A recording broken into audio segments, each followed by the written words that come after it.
चलिए मेरे प्यारे दोस्तों, मेरे प्यारे साथियों, आप कैसे हों? आप ठीक है ना? चलिए, तो हमने पिछले क्लास में संस्कृत का चैप्टर 1 मंगलम और चैप्टर 2 पाटलिपुत्र वैभव का पूरा ऑब्जेक्टिव फिनिश करवा दिया है। आप लोग उसे रिवाइज करते रहेंगे।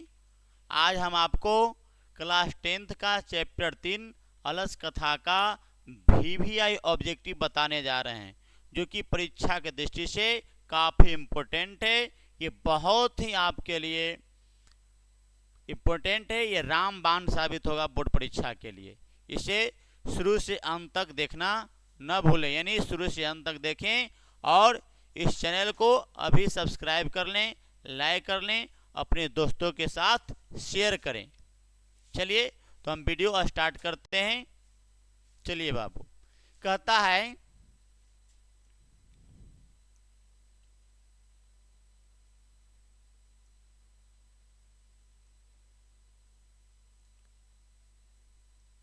चलिए देखिए बाबू,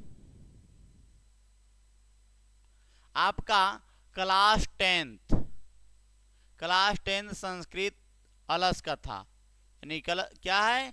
अलस कथा, आलसियों की कथा है। यानी चैप्टर 3 में आलसियों की कथा है।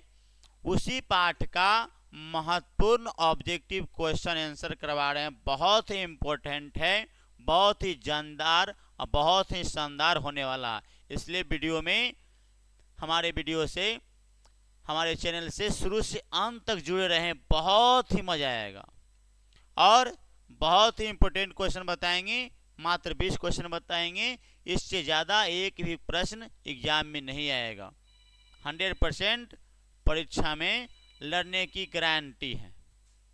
ठीक है दोस्तों, तो हम आगे बढ़ते हैं। देखिए, तो हम पहला चैप्टर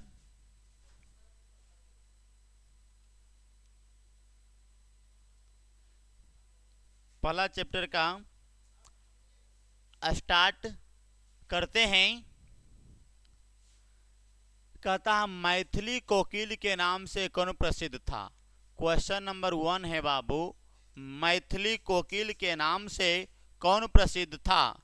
ठीक है बाबू, कलम मेरा गिर गया थोड़ा।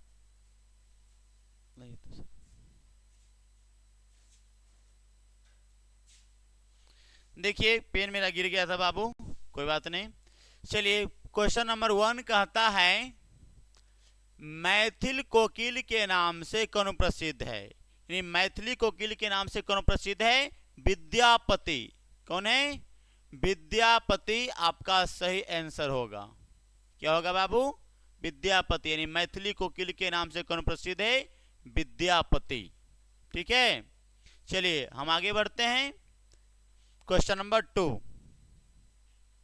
अब देखिए, क्वेश्चन नंबर 2 में कहता है बाबू, अलस कथा पाठ कहाँ से संकलित है? यानी अलस कथा जो पाठ है वो कहाँ से लिया गया है? तो बताइए बाबू, अलस कथा पाठ कहाँ से लिया गया है? अलस कथा पाठ पुरुष परीक्षा ग्रंथ से लिया गया है। यानी ऑप्शन नंबर आपका बी होगा, सही होगा। ऑप्शन नंबर बी होगा सही। ठीक है बाबू, कोई दिक्कत? चलिए, कोई दिक्कत नहीं है, तो हम आगे बढ़ते हैं। अब देखिए, क्वेश्चन नंबर 3 कहता है मिथिला का मंत्री कौन था? आप लोग अलस कथा में पढ़े होंगे, मिथिला जो राज्य था वहां के राजा कौन थे? वृषवर थे, तो है ना। तो मिथिला के राजा कौन थे? यानी मिथिला के मंत्री कौन थे? वीरेश्वर। यानी ऑप्शन नंबर डी होगा बाबू, सही होगा। ऑप्शन नंबर डी आपका सही होगा। यानी मिथिला के मंत्री कौन थे? वीरेश्वर। ठीक है बाबू, कोई दिक्कत? चलिए, कोई दिक्कत नहीं, तो हम आगे बढ़ते हैं। अब देखिए, क्वेश्चन नंबर 4 कहता है मनुष्य को कौन नष्ट कर देता है? यानी मनुष्य को कौन नष्ट कर देता है, यानी बर्बाद कौन कर देता है? आप जानते हैं कि आलस मनुष्य का शरीर में छुपा रहने वाला सबसे बड़ा शत्रु है, यानी सबसे बड़ा दुश्मन है। और परिश्रम मनुष्य के शरीर में छुपा रहने वाला सबसे बड़ा मित्र है। तो है ना, उसी आधार पर क्वेश्चन है कि मनुष्य को कौन नष्ट कर देता है, यानी आलस से जो मनुष्य को नष्ट कर देता है। इसका सही आंसर आलस होगा, यानी ऑप्शन नंबर सी होगा, सही होगा। ठीक है बाबू, कोई दिक्कत नहीं, तो आगे बढ़ते हैं। अब देखिए पांचवा कहता है भीषण भूख लगने पर भी कौन कुछ नहीं कर सकता है, यानी बहुत जोर से भी भूख लगने पर, कठिनाई आने पर कौन कुछ नहीं कर सकता है। यानी जो आलसी व्यक्ति होगा वही कुछ ना करेगा, यानी जो परिश्रमी होगा वो कुछ भी कर सकता है ना। यानी जो भीषण भूख लगने पर, यानी कोई कठिनाई आने पर कौन कुछ नहीं करता है, यानी आलसी व्यक्ति। आलसी व्यक्ति जो होता है दूसरे के भरोसे बैठा रहता है कि फलाने आदमी देगा तो हम खाएंगे, है ना। लेकिन परिश्रमी व्यक्ति अपना मेहनत करके, है ना, अपना जीवन चला लेता है। इसलिए आलसी व्यक्ति, है ना, भूख लगने पर भी कुछ नहीं करता है। ठीक है दोस्तों, तो हम आगे बढ़ते हैं। चलिए अब देखिए कहता है क्वेश्चन नंबर 6, बृहस्पति नाम का मंत्री कहाँ रहता था। जो बृहस्पति नाम का मंत्री था, जो राजा था, वो कहाँ रहता था, यानी मिथिला में रहता था। आप जानते हैं कि मिथिला के मंत्री कौन थे, बृहस्पति। तो क्वेश्चन यही तो आया है, बृहस्पति नाम का मंत्री कहाँ रहता था, तो मिथिला में रहता था। कहाँ रहता था बाबू, मिथिला में रहता था। बृहस्पति नाम का मंत्री मिथिला में रहता था। कोई दिक्कत बाबू, चलिए कोई दिक्कत नहीं, तो आगे बढ़ते हैं। अब देखिए क्वेश्चन नंबर 7 में कहता है आलसियों को कौन अन्न और वस्त्र देते थे। आप अलस कथा पढ़े हैं कि आलसियों को भोजन और वस्त्र मिथिला के मंत्री बृहस्पति दिया करते थे। कहानी के माध्यम से, है ना, एक भी क्वेश्चन नहीं छूटेगा जो बढ़िया से कहानी पढ़ लेगा, है ना। हम इसके, है ना, कहानी भी संक्षेप में बता देंगे।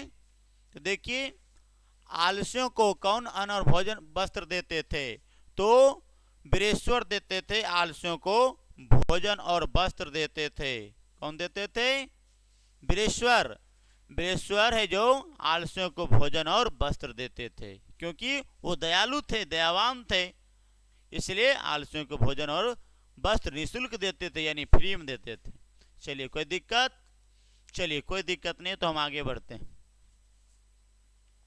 अब देखिए 8वां नंबर क्वेश्चन कहता है बाबू आलसी पुरुष कितने थे, यानी अलस कथा पाठ आप लोग पढ़े हैं, कहानी पढ़े हैं, तो आलसी पुरुष उसमें कौन कितने थे, 4 थे। आलसी पुरुष कितने थे, 4 थे, है ना। आलसी पुरुष की संख्या 4 था। पहला आलसी बोलता है ना अहो कथमयम कोलाहलम, यह कैसा शोरगुल है, तो दूसरा आलसी बोलता है शायद इस घर में आग लगी है, तो तीसरा आलसी बोलता है कोई धार्मिक व्यक्ति नहीं है जो हम लोगों को भींगी चटाई से ढक दे, तो चौथा आलसी बोलते हो अये बाचाला कति वचनानी, यानी कितने तुम लोग बातें करते हो, गप करते हो, चुपचाप क्यों नहीं रहते हो। यानी इस तरह से आपस में आग लगने पर भी बातचीत करते रहते हैं चारों आलसी। तो वही दिया है ना, कहानी के आधार पर क्वेश्चन दिया है कि आलसी पुरुष कितने थे, तो 4 थे। कितने थे बाबू, 4। कोई दिक्कत, चलिए किन्हीं को दिक्कत नहीं होना चाहिए, तो आगे बढ़ते हैं। चलिए अब देखिए क्वेश्चन नंबर 9 कहता है अलस कथा पाठ में किस दोष का वर्णन किया गया है, यानी अलस कथा पाठ में किस दोष का, किस कमी का वर्णन किया गया है। तो आप जानते हैं कि अलस कथा पाठ में आलस जैसे दोष का वर्णन किया गया है, आलस जैसे दोष का वर्णन किया गया है। तो ऑप्शन नंबर इसका सी होगा, आलस, है ना, सही होगा आंसर। ठीक है, कोई दिक्कत, चलिए तो आगे बढ़ते हैं। क्वेश्चन नंबर 10 कहता है बाबू, क्वेश्चन नंबर 10 कहता है मैथिली कवि कौन था, यानी मैथिली होना चाहिए, मैथिली कवि कौन था, है ना। मैंने कथा पुस्तक के आधार पर बताना है, यानी पाठ्य पुस्तक के आधार पर बताना है कि मैथिली कवि कौन था। यानी मैथिली कवि विद्यापति थे। कौन थे? विद्यापति थे। मैथिली कवि विद्यापति थे। ठीक है, याद रखेंगे। मैथिली कोकिल के नाम से भी इन्हें जाना जाता है, विद्यापति को। बहुत ही इंपॉर्टेंट क्वेश्चन है, VVIA बोर्ड परीक्षा में निश्चित रूप से आएगा, इसलिए आप लोग मन से पढ़ें, ध्यान से पढ़ें। चलिए ठीक है बाबू, हम आगे बढ़ते हैं। ठीक है, अब देखिए क्वेश्चन नंबर 11 कहता है अलस कथा किस प्रकार की कथा है। यानी अलस कथा जो है किस प्रकार की कथा है ना। यानी अलस कथा जो है ना, व्यंग्यात्मक कथा है। अलस कथा क्या है? व्यंग्यात्मक कथा है। ऑप्शन नंबर ए इसका है जो सही होगा। ठीक है, चलिए क्वेश्चन नंबर 12 अगला कहता अलस कथा पाठ के लेखक कौन है। यानी अलस कथा जो पाठ है उसके लेखक कौन है? अलस कथा पाठ के लेखक कौन है? विद्यापति है ना। अलस कथा पाठ के लेखक कौन है? विद्यापति हैं। ठीक है बाबू, इसका ऑप्शन ए सही होगा।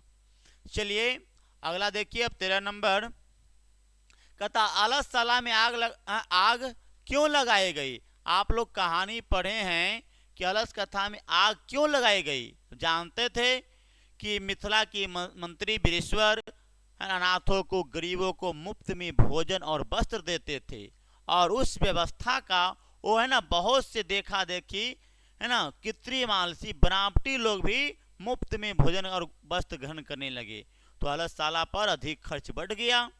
तो ऐसा विचार करके अलसशाला में आग लगा दिया गया, ताकि है ना कि जो वास्तविक आलसी रहेगा वही यहीं रह जाएगा, और जो कृत्रिम आलसी रहेगा वो बाहर भाग जाएगा।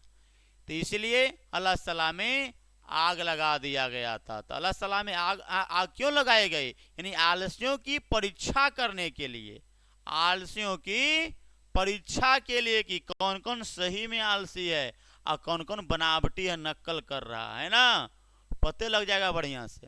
तो क्या है इसका आंसर होगा बाबू? ऑप्शन नंबर 20 सही होगा। यानी आलसियों की परीक्षा करने के लिए अलसशाला में आग लगाया गया था। ठीक है बाबू, कोई दिक्कत? चलिए कोई दिक्कत नहीं है, तो आगे बढ़ते हैं। अब देखिए क्वेश्चन नंबर 14 कहता है अलस कथा पाठ में किस महत्व का वर्णन किया गया है। यानी अलस कथा पाठ में किसके महत्व का वर्णन किया गया है।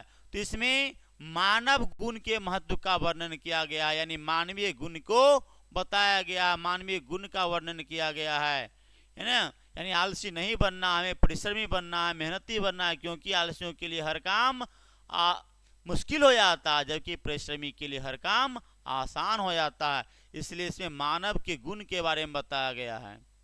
तो अलस कथा पाठ में किस महत्व का वर्णन किया गया? तो मानव गुण का। ठीक है बाबू, चलिए आगे बढ़ते हैं। अब देखिए कथा 15 गरीबों और अनाथों को प्रतिदिन भोजन कौन कराते थे? बताइए, गरीबों और अनाथों को प्रतिदिन भोजन कौन देते थे? गरीबी और अनाथों को प्रतिदिन भोजन कौन देते थे? वीरेश्वर देते थे, जो मिथिला के मंत्री थे, है ना, क्योंकि ये दयावान थे, स्वभाव से दयालु थे। ये अनाथों को, निर्धनों को इच्छा भर भोजन और वस्त्र देते थे। तो यही ना क्वेश्चन है बाबू कि गरीबों और अनाथों को प्रतिदिन भोजन कौन देते थे, कौन कराते थे भोजन? तो यही वीरेश्वर कराते थे। ठीक है, कोई दिक्कत नहीं, तो आगे बढ़ते हैं। ठीक है, अब देखिए क्वेश्चन नंबर 16 कहता है बाबू कारुणिक के बिना किसकी गति नहीं है। कारुणिक यानी दयावान, दयावान के बिना किसकी गति नहीं है, यानी कौन कुछ नहीं कर सकता है। यानी आलसियों की गति नहीं है। आलसी लोग है जो होता है दयावानों पर निर्भर होता है। यदि दयावान व्यक्ति समाज में न रहे तो आलसियों का जीवन बहुत ही संकट में पड़ जाएगा, बहुत ही मुश्किल में पड़ जाएगा। इसलिए कहा गया है कि कारुणिक के बिना आलसियों की गति नहीं है, यानी इसका सही आंसर डी होगा, आलसियों की। ठीक है बाबू, कोई दिक्कत? चलिए कोई दिक्कत नहीं, तो आगे बढ़ते हैं। अब देखिए क्वेश्चन नंबर 17 में कहता है अल्लाह सला में आग लगी, अल्लाह सला में लगी आग को देखकर कौन भाग गए? आप लोग कहानी में पढ़े हैं कि अल्लाह सला में लगी आग को देखकर कौन लोग भाग गए थे? धूर्त लोग, यानी जो बनावटी लोग थे, बनावटी आलसी थे, वो आग देखकर फरार हो गया है ना, यानी ऑप्शन नंबर बी होगा जो सही होगा। ठीक है बाबू, यानी ऑप्शन नंबर बी है जो सही होगा। धूर्त लोग यानी कृत्रिम आलसी, बनावटी आलसी आग देखकर फरार हो गया था। ठीक है बाबू, तो चलिए हम आगे बढ़ते हैं। अब देखिए, अब आगे नहीं है, ये लास्ट हो गया। इसमें 17 क्वेश्चन था जो कि बहुत ही इंपॉर्टेंट है परीक्षा की दृष्टि से, है ना। इसे आप लोग बार बार अभ्यास करेंगे और अगले दिन अगले वीडियो है ना चैप्टर 4 का हम संस्कृत साहित्य है ना लेखिका का डालेंगे, जो कि परीक्षा की दृष्टि से काफी इंपॉर्टेंट होगा। 2026 एग्जाम के लिए बहुत ही है ना इम्पोर्टेंट है, रामबाण साबित होगा। इसलिए हमारे चैनल से हमसे जुड़े रहिए AR क्लासेस से, और है ना चैनल को लाइक कीजिए, सब्सक्राइब कीजिए और अपने दोस्तों को ज़्यादा से ज़्यादा शेयर कीजिए, ताकि कोई भी वीडियो डालें तो सबसे पहले आप तक पहुँचे और सभी को लाभ मिले। तो चलिए दोस्तों, जय हिंद, जय भारत।